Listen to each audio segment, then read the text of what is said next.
Baik, Assalamualaikum warahmatullahi wabarakatuh. Kami dari kelompok 3 akan mempresentasikan tentang tugas kami yang bertemakan platform belanja desa dan membahas keterikatan rencana pembuatan platform belanja untuk penduduk desa dengan implementasi nilai-nilai Pancasila dalam mengurangi kemiskinan. Lalu, poin yang akan dibahas, yang pertama ada pendahuluan, yang kedua ada landasan teori, yang ketiga ada metode penelitian, yang keempat ada temuan dan analisis, yang terakhir ada kesimpulan. Baik, selanjutnya di pendahuluan, Badan Pusat Statistik atau BPS melaporkan bahwa jumlah penduduk miskin di Indonesia mencapai 60 juta per tahun 2022. Hal ini didasari oleh model perhitungan baru dari World Bank yang menetapkan bahwa garis kemiskinan ekstrim berubah menjadi angka $2,5 per day atau sekitar Rp32.745 per hari. Selain itu, per September 2022 menetapkan bahwa penduduk miskin di Indonesia bertambah 5,95% dibandingkan Maret 2022. Hal ini disebabkan oleh berbagai faktor. Salah satunya adalah penyesuaian harga bahan bakar minyak atau BBM yang ikut berpengaruh pada kenaikan harga pangan. BPS juga menambahkan bahwa kebanyakan penduduk miskin bertempat tinggal di pedesaan. Ini dikarenakan adanya kesenjangan yang cukup tinggi antara perkotaan dan pedesaan. Antara lain adalah prasarana dan akses. Kembali lagi, kedua hal ini memegang peranan penting untuk memenuhi kebutuhan penduduk desa. Tujuan penelitian kali ini yang pertama itu adalah menganalisis bagaimana platform belanja online dapat meningkatkan aksesibilitas dan ketersediaan produk-produk yang terjangkau bagi masyarakat yang tinggal di daerah terpencil. Yang kedua, memahami bagaimana implementasi nilai-nilai Pancasila dalam platform belanja online dapat memperkuat keadilan sosial dan pemberdayaan ekonomi. Lalu selanjutnya ada konsep dan teori. Yang pertama ada Michael Porter dan Victor E. Miller di tahun 2017 dalam bukunya How to Compete the Age of Artificial Intelligence menjelaskan bahwa platform belanja online adalah sistem digital yang memfasilitasi transaksi jual beli antara penjual dan pembeli melalui internet. Platform ini menyediakan berbagai fitur seperti pencarian produk, pemilihan, pembayaran, dan pengiriman, serta memberikan ruang bagi penjual untuk memasarkan produk mereka kepada calon pembeli yang lebih luas.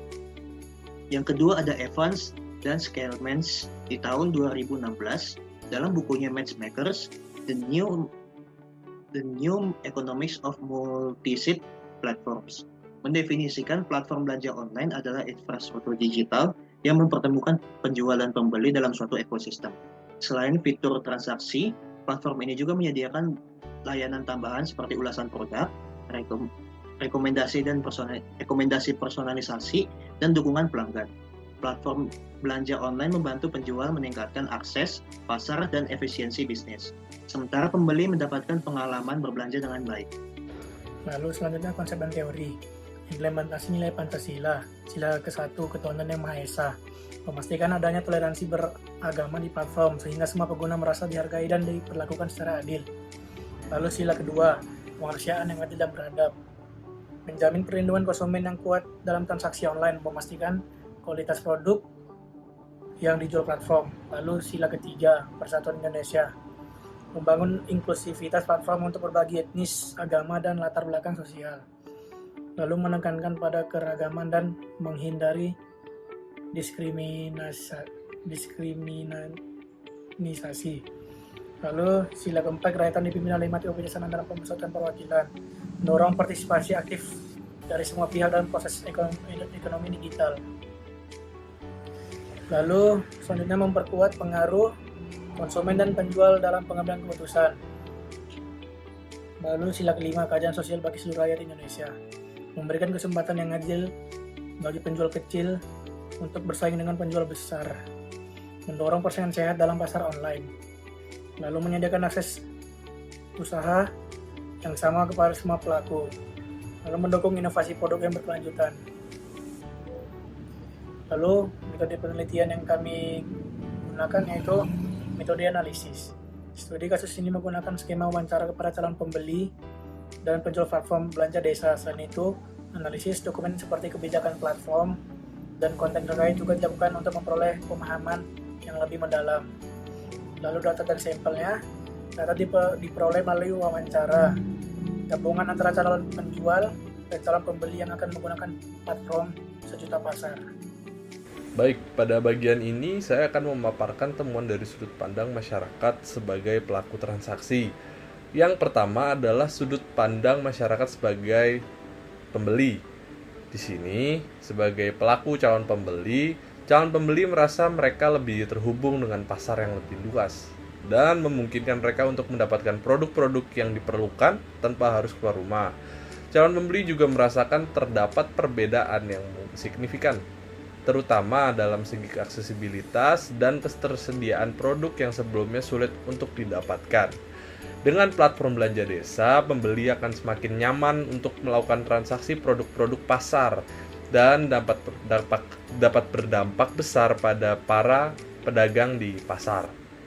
Selanjutnya di sini, sebagai calon penjual akan mendapat dampak ekonomi yang baik sesuai dengan harapan SDG 1, yaitu no poverty atau tanpa kemiskinan. Di sini sebagai pelaku calon penjual berskala kecil merasa mereka memberikan kesempatan yang adil untuk bersaing dengan penjual berskala besar. Calon penjual juga merasa bahwa mereka dihargai dengan adanya inklusivitas platform yang melibatkan berbagai kelompok masyarakat termasuk yang tinggal di desa. Baik, berikut tadi yang temuan yang kami temukan. Selanjutnya akan dibawakan oleh teman saya. Terima kasih. Lalu selanjutnya di sini ada analisis. Jadi pada pertama hasil penelitian menunjukkan bahwa platform belanja online sangat efektif dalam mengatasi masalah kemiskinan. Tentunya platform yang menerapkan nilai Pancasila. Poin kedua, platform ini juga meningkatkan akses dan ketersediaan produk di desa yang membantu pembeli menghindari perjalanan jauh. Maksudnya tuh jadi nggak usah kemana-mana. Yang ketiga, buat penjual kecil, platform ini menawarkan peluang yang setara dan memberdayakan mereka secara ekonomi. Khususnya karena ini belanja desa, maka buat mereka yang ada di desa. Kesimpulannya apa? Jadi yang pertama, tentunya penggunaan nilai-nilai Pancasila pada platform belanja online ada peranan penting dalam mengatasi kemiskinan. Yang kedua nih, dari pembeli nih, perspektif pembeli, platform ini sangat membantu buat memperluas akses dan ketersediaan produk di desa. Dengan dari perspektif penjual kecil, mendukung penguatan keadilan sosial dan memberdayakan mereka secara ekonomi. Nah, intinya apa? Sangat penting untuk terus mengembangkan platform ini dengan Pancasila sebagai basis moral dan etiknya, dan yang pada gilirannya akan mendukung upaya pengurangan kemiskinan dan pemberdayaan masyarakat desa. Lalu ini ada tampilan websitenya.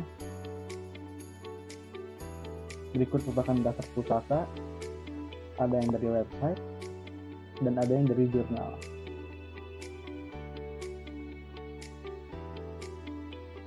Lalu ini kelompok kami ada Muhammad Fatih Rabani atau saya sendiri, ada Muhammad Rifri Arif, Claudius Labdikabarnya, dan Enrico Bremana. Mungkin itu saja yang dapat kita sampaikan. Kurang lebihnya mohon maaf. Wassalamualaikum warahmatullahi wabarakatuh.